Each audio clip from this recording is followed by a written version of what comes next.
I'm Punita Subramaniam from Huawei Global Training Center.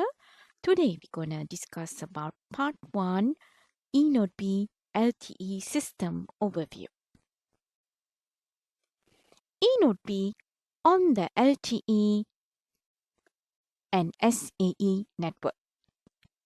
So in this picture, you can see the end-to-end architecture of an eNodeB. It consists of UE, UU interface, eNodeB, eNodeB to eNodeB, they are configured with an X2 interface for the handover.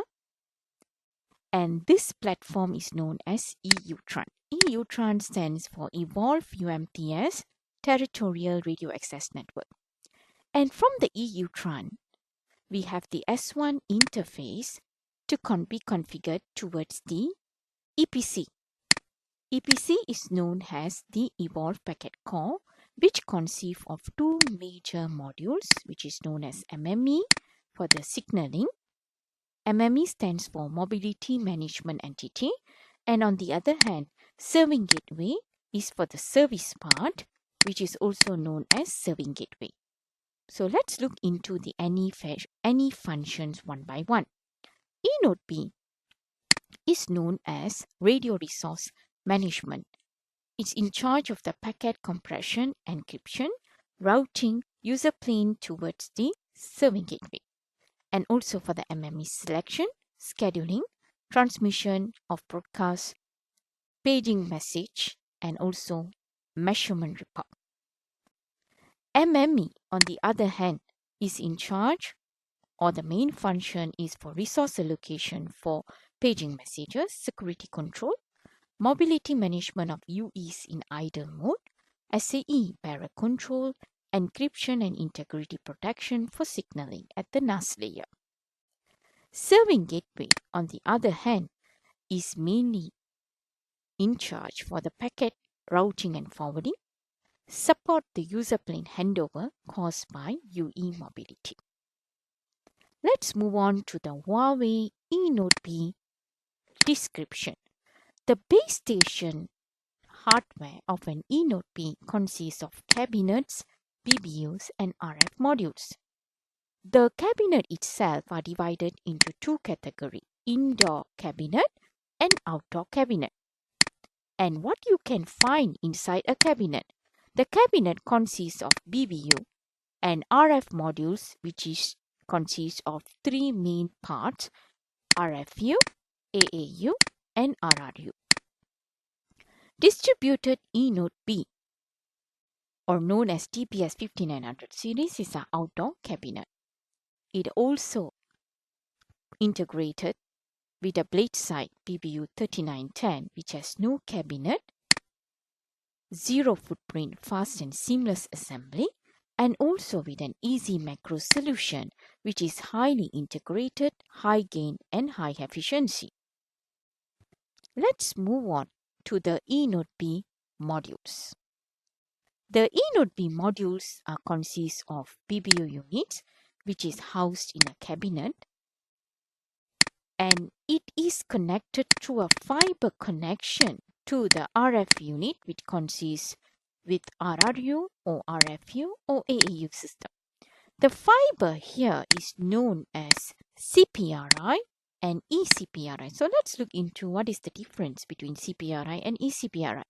CPRI is known as Common Public Radio Interface, and eCPRI is known as Enhanced Common Public Radio Interface.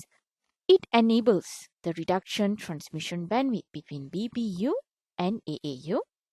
It also enables the reduction of transmission resources required by massive MIMO and other large bandwidth multi-antenna services. eCPRI mainly enable the function of resplit. So what is resplit? Resplit meaning at the physical layer, some of the processing units are relocated from BBU to AAU system. CPRI uses a TDM for data transmission, and eCPRI uses Ethernet for data transmission. AAU uses only eCPRI.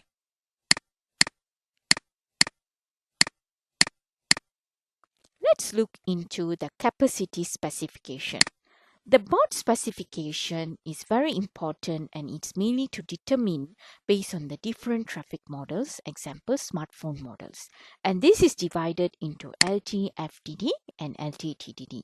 So let's look into the LTE FDD first. These are divided into 4 items. The main item is maximum number of cells per PPU, which is dependent on the version of the UMPT card itself.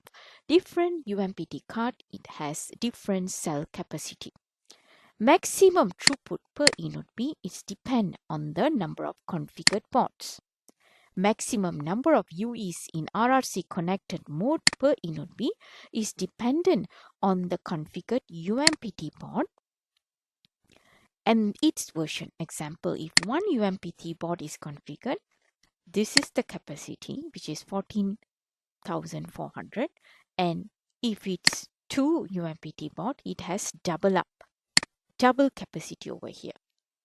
However, if I use a higher version, I can get a capacity equivalent to 2 UMPT ports.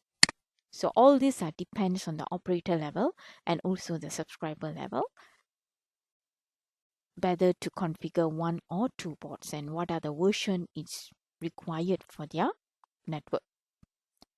The fourth one is related to the maximum number of data radio barrel, which is also dependent on the port level and its version. The higher the version, the higher the capacity is.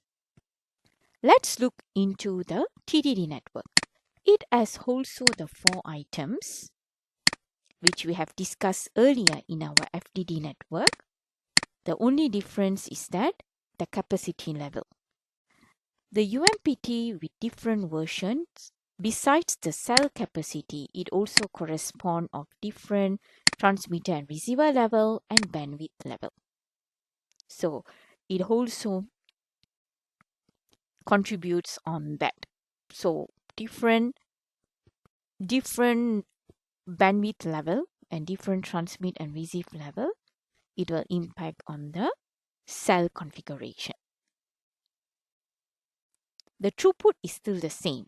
It depends on the number of configured ports. The RRC connected mode is also the same depending on the version that we configure. The higher the version, the double the capacity will be. And also for the data radio barrel, the higher the version of the UMPT port, the higher the capacity will be. That is the summary of part 1. Here, we have described the system overview and structure of LTE product.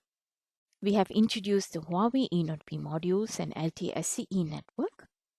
We have also discussed about capacity specification and data comparison with the LTE FDD and TDD network. Let's try to do a quiz question. 5900 series base station are classified into 6 types, which is BTS 5900 series, BTS 5900 series L, 5900 series A, AL, DBS 5900 and BTS 5900C. So the options given here is true and false. The answer is A, true. That's all from me. Thank you. Have a nice day.